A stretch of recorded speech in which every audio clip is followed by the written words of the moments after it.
கடந்த 27ஆம் தேதி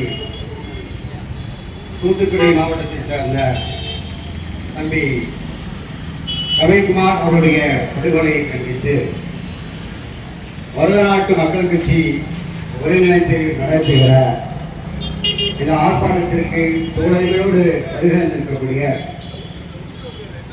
வருகிறது இங்க கண்டன உரையாற்ற அமர்ந்திருக்கக்கூடிய மரியாதைக்குரிய ஆளுமிக்க அவர்களை மருதநாட்டு மக்கள் கட்சி சார்பில் இந்த ஆர்ப்பாட்டத்திற்கு வருத்தத்தோடு வரவேற்கிறேன்.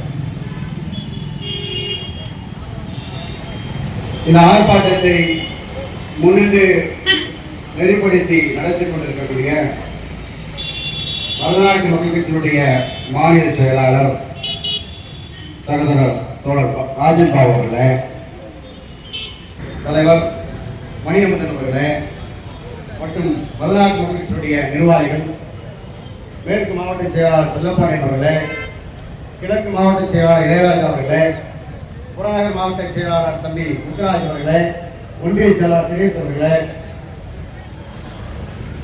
இங்கு விருதாக உங்களோடு கலந்து கொண்டிருக்கக்கூடிய ஜெயமான் குமார் அவர்களே, பாட்டம் பிரபு அவர்களே, திண்டுக்கல் மாவட்ட செயலாளர் தம்பி மருதுவாண்டியன் அவர்களே, சேலப்பட்டி ஒன்றிய செயலாளர் தம்பி ராமராஜ் அவர்களே, மரியாதைக்குரிய அண்ணன் பாண்டியன் அவர்களே, அனைவருக்கும் நான் சார்ந்திருக்கூடிய மருதநாட்டு மக்கள் கட்சி சார்பில் மீண்டும் ஒரு நன்றி சொல்ல கடமைப்பட்டிருக்கிறேன். அன்பான தோழர்களே, இந்த சமூகம் போராடுவதற்காகவே பிறந்த சமூகம் என்று அடிக்கடி நாம் பேசும்போது சொல்லக்கூடிய நிலையில் இந்த சமூகம் இருக்கிறது. ஏன் அப்படி சொல்கிறேன் என்று சொன்னால், இந்த சமூகத்துடைய வாழ்வாதாரம் விவசாயம். இந்த சமூக மக்கள் விவசாயத்தை தவிர வேறு ஒன்றும் தெரியாது. தன்னுடைய வாழ்வாதாரத்தை இந்த மண்ணிலே வாழ்வதற்கு அவர்கள் விவசாயம் செய்து குறைக்கக்கூடிய எண்ணம் இருக்கக்கூடிய சமூகம் இந்த மண்ணிலே உயிர்வாழ்வதற்கு கூட தொடர்ச்சியாக போராட வேண்டிய நிலை இன்றைக்கு இருந்து கொண்டிருக்கிறார். அன்பான தோழர்களே, தொடர்ச்சியாக தென் மாவட்டங்களே தொடர் படுகொலை சாதிக்கு எதிராக நடந்து கொண்டே இருக்கிறது. இந்த படுகொலைக்கு பெரும்பாலும் பட்டியலை சார்ந்த இளைஞர்கள் பலியிடப்பட்டுக் கொண்டிருக்கிறார்கள். இந்த மண்ணிலே தமிழ் அரசியலை பேசுகிறவர்களும் இந்த தமிழே பொது அரசியலை முன்னெடுப்பவர்களும் இதை கண்டுகொள்வதே கிடையாது. ஏனென்றால் அவர்கள் இந்த மண்ணிலே மனித நேயத்தை விரும்பவில்லை, மாற்றாக இந்த மண்ணிலே இந்த மக்களுக்கு ஓட்டு அரசியல் மட்டும் விரும்புகிறார்கள். அப்படி அவர்கள் பிரித்து பார்ப்பதுதான் இந்த பாதிக்கப்பட்ட மக்களோடு நிற்கும் போது அவருக்கு ஆதரவாக இருப்பவருடைய வாக்கு கிடைக்காது என்று அவர்கள் கண்டும் காணாமல் இருக்கிறார். அன்பான தோழர்களே, இன்றைக்கு நடந்த அந்த படுகொலை என்பது தம்பி தூத்துக்குடி மாவட்டத்தைச் சேர்ந்த தம்பி கவின்குமார் என்பது கவின்குமார் அவர்கள் நல்ல படித்த பட்டதாரி. சென்னையிலே ஒரு மின் பொறியாளராக அவர் பணியாற்றிக் கொண்டிருக்கிறார். அந்த மாதிரியான நிறுவனங்களிலே ஒரு சாதாரண திரைமகளாளுக்கு ஒரு சம்பளம் இருக்குன்னா நிச்சயமே கிடையாது. உண்மையாவே திரைமானவர்களுக்கு தான் 2 லட்சம் 2 லட்சத்துக்கு மேலாம் சம்பளம் கிடைக்கும். அப்படி பார்த்தா தம்பி கவின் உண்மையாகவே ஒரு திறமசாலியாக இருந்திருக்கிறார். இன்றைக்கு காதலிக்கப்பட்டதாக சொல்லக்கூடிய சுபாசினி அவர்கள் பள்ளி பருவத்திலிருந்து அவர்கள் ஒன்றாக பழகக்கூடிய வாய்ப்பு பெற்றிருக்கிறார்கள். நெருக்கமாக ஒரு நட்புறவை பாராட்டக்கூடிய வாய்ப்பை பெற்றிருக்கிறார்கள். அது பின்னாலே காதலாக மாறி இருக்கிறது. சம்பவம் நடந்தன்று சுபாசினி அழைத்ததன் பேர் தான் தம்பி அந்த மருத்துவமனைக்கு ஒரு மருத்துவ ஆலோசனைக்காக அங்கே சென்றிருக்கிறார். அங்க என்ன நடந்தது என்று சுபாசினிக்கு மட்டும்தான் தெரியும். உண்மையாகவே இது யதார்த்தமாக நடந்த படுகொலை என்றால் அது சுபாசினியை விசாரணைக்கு உட்படுத்தி விசாரித்தால்தான் தெரியும். ஏன் அப்படி சொன்னா, தொடர்ச்சியா இந்த எளிய மக்கள் பட்டியல் மக்கள் ஒரு மாற்று சமூகத்தை சார்ந்த பெண்ணை காதலித்தால் அது நாடக காதல் சொல்றாங்க. இன்னைக்கு பள்ளி பருவத்தில் ஒன்றாக பழகி நட்பு பாராட்டி காதல் வரை சென்று இன்றைக்கு நான் நவீனுக்கு எனக்கு உறவை பற்றி உங்களுக்கு தெரியாது, விமர்சனமாக பேசாது என்று இந்த பொண்ணு இன்னைக்கு வீடியோ வெளியில் சொன்னா எப்பேற்பட்ட நாடகத்தை அவர் அரங்கேற்றிருக்கிறார். எனக்கு முன்னாடி பேசிய தோழர்கள் சொன்னது போல உங்க குடும்பத்தில் ஒட்டுமொத்த சம்பளத்தோட 1 லட்சம் வராது.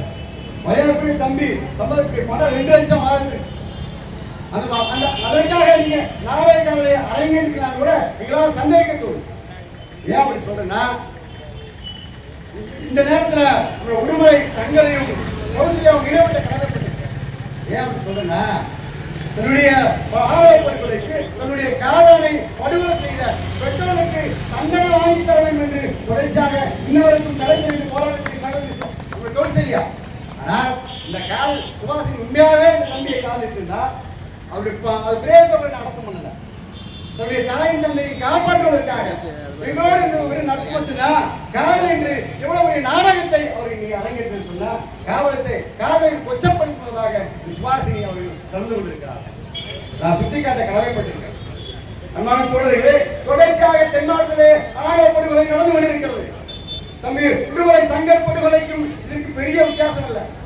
விடுதலை சங்கர் அவர்களை நடி வீதியே துள்ளத்துறைக்கு வெட்டி கொண்டார்கள். தம்பியை வீட்டுக்கு அழைச்சிட்டு போய் வெட்டிட்டான். அவ்வளவுதான். அதுக்கு பெருசா வித்தியாசம் இல்லை.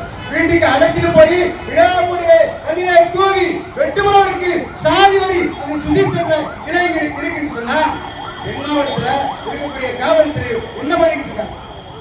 சமூக வலைதளங்களை பார்க்கிறோம். படுகொலை செய்யப்பட்ட சுசித்தவர்கள் அதனுடைய ஆயுதங்களோடு இருக்கக்கூடிய புகைப்படங்கள் பகிரப்பட்டுக் கொண்டிருக்கிறது. அப்படி என்றால் தன்னுடைய தாயும் தந்தையும் காவல்துறையிலே பணிபுரியதா அதை பின்புலமாக பயன்படுத்தி மிகப்பெரிய குற்றத்திலே ஈடுபடுகின்றார் என்று எங்களால் சந்தேகிக்கப்படுகிறது. இந்த கொலையில மிகப்பெரிய ஒரு கூட்டு சதி இருக்கு கூட நம்ம நினைக்கிறோம். ஏன் அப்படி சொல்றேன்னா, ஒருவரால் அந்த இளைஞரை வெட்டியிருக்க முடியாது. இது ஒருவர் செய்த கொலை போல் தெரியவில்லை. கூட்டாக ஒரு கொலைக்கு வாரடிக்கும் கூட்டத்தை அவர் பயன்படுத்தி இந்த கொலையை செஞ்சிருக்காங்க.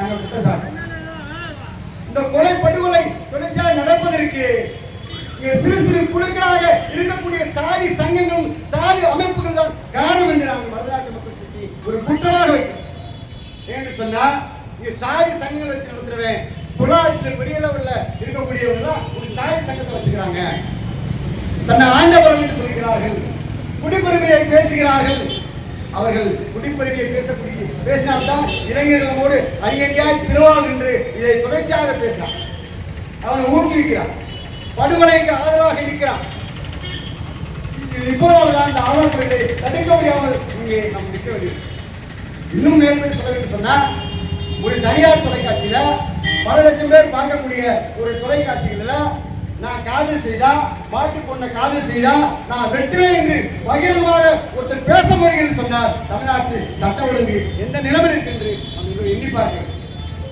அவன் பல லட்சம் பேர் பார்க்கிறான். தனியார் தொலைக்காட்சியில ஒரு நேர்காணல் நடக்குது, ஒரு விவாதம் நடக்குது. அந்த விவாதத்துல என் வீட்டு பொண்ண ஒரு பட்டியல் சமூகத்தை சார்ந்த இளைஞர் காதல் செய்தார், அவனை வெட்டுவோம் என்று செல்லக்கூடிய மனநிலையில் இந்த இளைஞர் இருக்கான்னு சொன்னா, தமிழ்நாட்டில் சட்ட ஒழுங்கை பாதுகாக்கக்கூடிய தமிழக அரசு பாதுகாக்க தவறிவிட்டது என்பதை நான் மிகப்பெரிய குற்றச்சாட்டா வைக்கிறேன். ஏன் அப்படி சொல்றேன்னா, கிட்டத்தட்ட ஒரு 13 விடுதலை சங்கருக்கு பிறகு கிட்டத்தட்ட எத்தனையோ சம்பவங்களை சொல்லலாம். இதை தடுக்கிறதுக்கு தமிழ்நாட்டு அரசு பட்டியலை சமூகத்தை சார்ந்த எளிய மக்கள் பொதுவாக செய்யக்கூடிய அத்தனை பேர் வலியுறுத்திட்டே இருக்காங்க. இதை அவர் செய்தியாக தெரியவே இல்லை.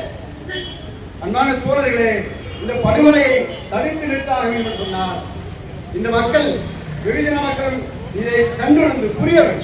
ஆணவ படுகொலைக்கு எதிராக ஜனநாயக சக்திகள் ஒன்று சேர்ந்து போராட்ட காலத்தை நிற்கணும் சொன்னா அது உனக்கு சேர்ந்துதான். ஆணவ படுகொலைன்னா ஒரு சாதி மாட்டு சாதிய காலத்தை மட்டும் இல்ல, ஒரே சாதிக்குல பொருளாதாரத்தை உயர்ந்தா இருக்கிறேன், பொருளாதாரத்தை கம்மியா இருக்க காலிச்சாம விட்டான், அதுவும் ஆணவ படுகொலை தான். உனக்கு சேர்த்துதான் ஆணவ படுகொலைக்கு சட்டத்தை ஏற்ற வேண்டும் என்று நாங்கள் போராடி கொண்டிருக்கோம். இதை புரிஞ்சுக்கணும். இது புரிஞ்சுக்கணும். ஏதோ ஒரு பட்டியலை சமூகத்தை சார்ந்த இளைஞன் படுகொலை செய்யப்பட்டா அவர்கள் அதற்காக போராடுகிறார்கள் என்று நீங்கள் வேடிக்கை பார்ப்பது உங்களே நீங்கள் ஏமாற்றிக் கொள்வதற்கு சமம். இது நாங்கள் உங்களை நினைவூட்ட கடமைப்பட்டிருக்கேன். தொடர்ச்சியாக நடக்கக்கூடிய இந்த படுகொலையை தடுக்கிற இந்த காவல்துறையை வெத்தலை காட்டுதுன்னா காவல்துறையினுடைய வேலை செய்யறது. ஒவ்வொரு காவலையும் இன்றைக்கு ஒரு நீரசப்படக்கூடிய அலுவலமாக, ஒரு கஞ்சி வச்சு நடத்தக்கூடிய ஒரு அலுவலமாக தான் பார்க்க முடியும். இங்க மதுரை கூட நிறைய காவல் நிலையத்தை சுற்றி காட்டலாம். நாங்க இருக்க ஒத்தக்கடை காவல் எல்லாம் ரியல் எஸ்டேட் தான். நீங்க ஏதாவது லேண்ட் வாங்க நேரம் அங்கே போயிடலாம். அவங்க ஒரு கட்டமைப்பு பண்ணி உங்களுக்கு வாங்கி கொடுப்பாங்க. அந்த அளவுக்கு ஒவ்வொரு காவல்துறையும் காவலர்களுடைய காவல் பணியாக சேரும் பொழுது அவர்கள் என்ன பயிற்சி எடுத்தார்கள் என்று தெரியவில்லை. இந்த மக்களை ஏமாற்றி கட்ட பஞ்சாயத்து செய்து அவர்களிடம் பணம் பறிப்பதற்கு கற்றுக் கொண்டிருக்கிறார்கள். இங்கே படுகொலை செய்யப்பட்ட தம்பி தம்பி கவிஞருடைய தந்தையார் சொல்ற சந்திரசேகர் அவர்களுக்கு பாராட்ட வேண்டும். எனக்கு பொருளாதாரம் முக்கியமில்லை, பணம் முக்கியமில்லை, எனக்கு நீதிதான் என்று வெளிக்கொண்டு இறுதியாக கிடைத்த என்றார் சந்திரசேகர். அவர்கள் பொருளாதாரத்தில் உன்னை சலைச்சலை என்று பேசுறார். அவர் கேட்கக்கூடிய ஒவ்வொரு வார்த்தைக்கும் தமிழ்நாட்டை எவண்டி பதில் இல்லை. அவரோட நான் எந்த விதத்தை குறைஞ்சு போயிட்டேன், பொருளாதாரத்தை குறைஞ்சு போயிட்டேன்னா, கல்வியை குறைஞ்சு போயிட்டேன்னா, என் பொண்ணுக்கு பையன் காதலிச்சா வெட்டிக்கான் என்று அவர் கேட்கிறார். எனக்கு நீதி வேண்டாம், எனக்கு நிதி வேண்டாம், நீதி வேண்டும் என்று தொடர்ச்சியாக கடைசி வருகின்ற சந்திரசேகரை அங்கே நினைவூட்ட காவல தந்தை சந்திரசேகர் அவரை நினைவூட்ட கல்வி. இந்த படுகொலை தடுத்திருந்தால் பெருந்தனாக இந்த மக்கள் தொடர்ச்சியாக நடத்தணும். இல்லைன்னா தமிழ்நாட்டு அரசு, இந்த காவல்துறை, இந்த மக்கள் மெத்தனை போக கடைபிடிச்சுட்டே இருக்கு. இதை வன்மையாக மருதநாட்டு மக்களின் சார்பில் நாங்கள் வன்மையாக கண்டிக்கிறோம். தோழமையோடு இந்த கூட்டத்திலே வருகிறது ஆதரவளித்த ஒரு அனைவருக்கும் நாங்கள் மருதநாட்டு மக்களின் சார்பில் மீண்டும் ஒரு நன்றி சொல்லி இந்த தொடர் படுகொலையை கண்டித்து மருதநாட்டு மக்களின் சார்பில் நடைபெற்ற ஆர்ப்பாட்டமாக தமிழக அரசு இந்த ஆணவ படுகொலைக்கு எதிராக தனி சட்டத்தை உடனே நிறைவேற்ற வேண்டும் என்று நாங்கள் வலியுறுத்துகிறோம். இந்த கவிராஜனுடைய படுகொலையில் குற்றம் சாட்டப்பட்டிருக்கக்கூடிய சுஜித் அவர்களை சிறையிலே அவருக்கு தீர்ப்பு வழங்கி தண்டனை வழங்க வேண்டும். இன்றைக்கு அவருடைய தம்பியுடைய பிரதேசத்துக்கு வாங்க செய்தி சுஜித்துடைய தாயாரை கைது சொல்லி தொடர்ச்சியாக போராட்டத்தில் இருந்தாங்க. ஒரு அதிகாரி அந்த அதிகாரி சார்ந்திருக்கக்கூடிய அதிகாரியை காப்பாற்றுகின்ற நோக்கத்தோட கொலை நடந்த 4 நாளாக அவனை கைது செய்திருக்கு காவல்துறை தைரியம் காட்டி மக்கள் பெருங்களாக ஒரு போராட்டத்தை முன்னெடுத்த பிறகுதான் அந்த கைது நடவடிக்கையே இந்த தமிழக அரசு முன்னெடுக்கிறது, காவல்துறை முன்னெடுக்கிறது. அப்படி என்றால் இந்த பட்டியல மக்களை இன்னும் வஞ்சிக்கக்கூடிய ஒரு அரசாகத்தான் திராவிட முன்னேற்ற கழகம் இருக்கிறது என்று சொல்லி வாய்ப்புக்கு நன்றி பாராட்டி விடைபெறுகிறேன்.